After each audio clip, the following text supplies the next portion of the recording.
ധരിക്കണം.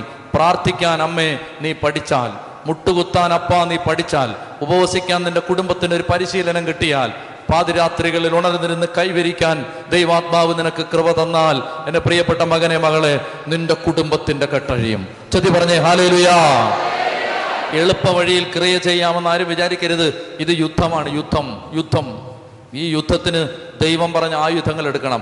അപ്പൊ ദൈവം മോശയോട് പറഞ്ഞു, മോശെ നീ കൈ ഉയർത്തിപ്പിടിച്ച് നിൽക്കണം. അങ്ങനെ മോശ 2 കൈയും ഉയർത്തിപ്പിടിച്ച് നിന്നു. മോശയ്ക്ക് അന്ന് ഏതാണ്ട് 100 വയസ്സിലധികം പ്രായമുണ്ട്. 120ാമത്തെ വയസ്സിലാണ് മോശ മരിക്കുന്നത്. കാനാന്റെ പടിവാതിക്കൽ എത്തുമ്പോൾ മോശ മരിക്കും. മോശയ്ക്ക് ഏതാണ്ട് 110 വയസ്സ് പ്രായമുണ്ടെന്ന് കൂട്ടിക്കോ. 110 വയസ്സുള്ള മോശ എന്ന് പറയുന്ന ഈ ജ്ഞാനവൃദ്ധൻ കൈകൾ ഉയർത്തിപ്പിടിച്ച് നിന്നപ്പോ അദ്ദേഹത്തിന്റെ കൈ പതുക്കെ പതുക്കെ താഴാൻ തുടങ്ങി.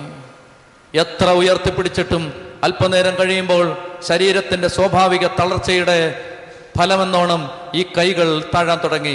അങ്ങനെ